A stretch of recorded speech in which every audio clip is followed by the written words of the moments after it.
Unaanzaje tena mahusiano mengine baada ya kutoka kuumizwa sana na mpenzi ambaye ulikuwa unampenda?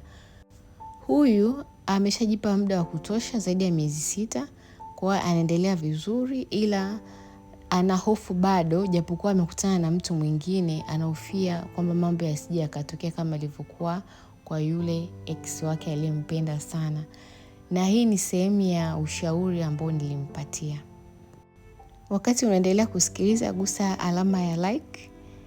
Kama una comment pia comment hapo, comment makopa ili video iweze kwenda mbali. Na pia kama huja subscribe kwenye channel yangu, subscribe ili uendelee kujifunza vitu vizuri. Kwa hiyo tusikilize ushauri ambao nilikuwa nampatia.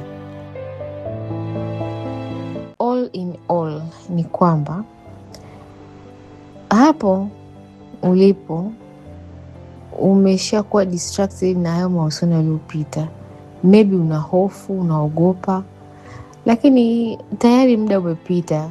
Kwa wewe sio mbaya, kwa imeshapita miezi 7-8, sio mbaya kuweza kuachilia na kujitupa tena, kutry another thing. Yani usijikatili nafsi yako kwa sababu yule alikufanyia ubaya, yule aliyepita. Sasa uwe smart sana kwa huyu, uogope. Usio smart sana. Mapenzi yanahitaji akili nyingi, especially yanapoanza.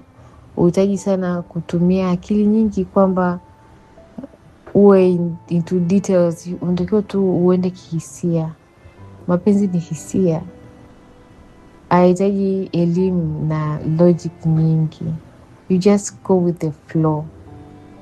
If you feel kwamba kuna namna amekuvutia na mnaweza kuongea, na ulivyomuona kuna ka feeling umejisikia, then it's fine. You can give it a try, na you can give it 100.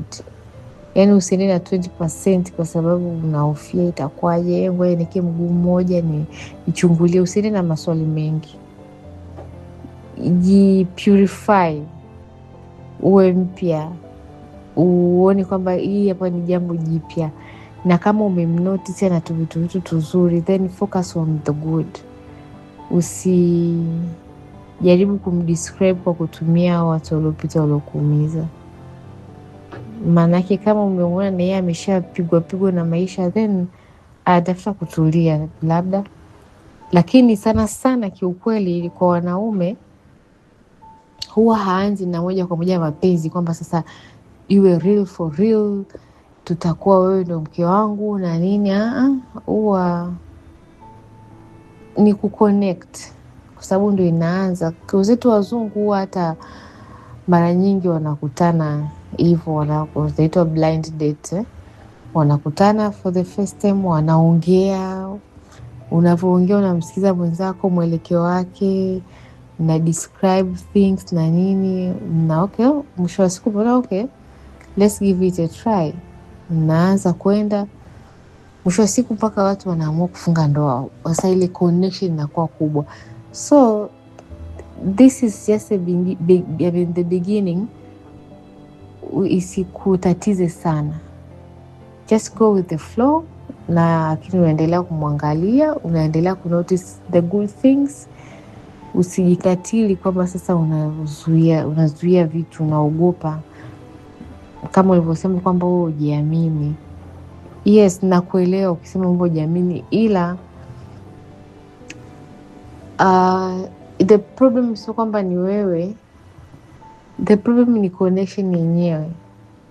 Kwa hiyo you have to understand, uione hiyo connection inavyoenda, jinsi mnavyoenda, jinsi wewe unavyogive your 100 na yeye anavyotoa 100 zake, then utaona tu mambo yana connect. Lakini sio kwamba unahitaji logic ya kujipanga kwamba sasa nimtumie message, nisimtumie message, nisifanye. This is the beginning inatakiwa iende, yani wote play your best. Ukuza ndio kama vile unapanda mti, kwa hiyo lazima umwagilie maji, uweke mbolea, ufanyeje, yani ukue, uwe imara. Ukishaanza kukwepa vitu fulani mwanzoni, maana that thing is going to die. na yeye mwenyewe kumbuka ni mtu ambaye labda amekuwa hated huko na nini, kwa hiyo anatafuta 100, anatafuta kuwa na imani. Kwa hiyo you just do yourself, yani toa 100 zako kwa kadri utakavyoweza kutoa without a doubt. Usianze mahusiano na hofu, usianze na kuogopa na wasiwasi na kuaje. Yani wewe pigane story, jitahidi uchangamke.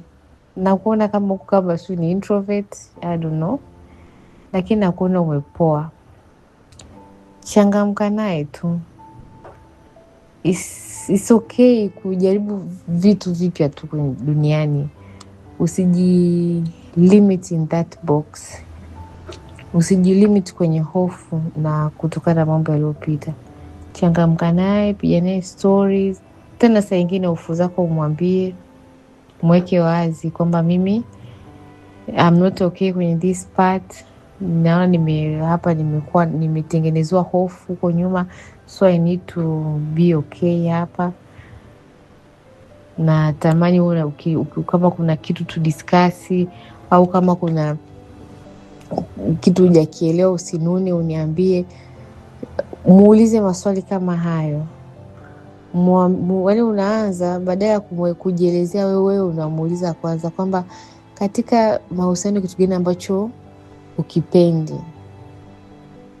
Yeye atakwambia, una pay attention kwamba huyu hapendi hiki na hiki na hiki, kwa sababu mambo atakayokuambia ni mambo ambayo yalishindikana huko nyuma na yalimuumiza, na aligundua kama ni mambo anayopenda kwa sababu yalishindikana.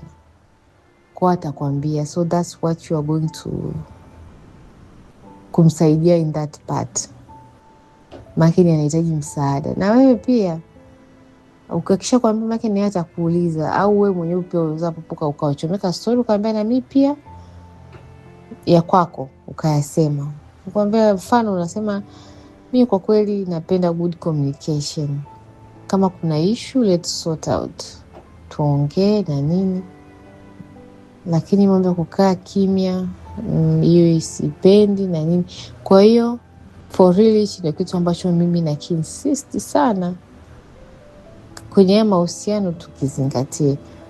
Kwa hiyo unamwambia naye ajue kabisa, maana yeye sio malaika. Unajua kuna ile mtu na vitu wako upendi afu anaanza kuvifanya bila kujua. Akijua ni normal, afu unaweza kukuumiza. Unaweza kusema haya ndio yale ya yule wa zamani. Haya ndio yale wanaume wako hivi, kumbe huja communicate vizuri kumwambia your insecurities ziko wapi, ili aweze kudili nazo, kwa sababu bado penzi ni changa, ni la moto, ataweza kudili navyo tofauti na kisha koma huko kuanza kunja samaki na kuwa ngumu. Kwa huku mwanzoni unamwambia vitu vyako ambavyo unaona kabisa visije vikawasumbua mbeleni.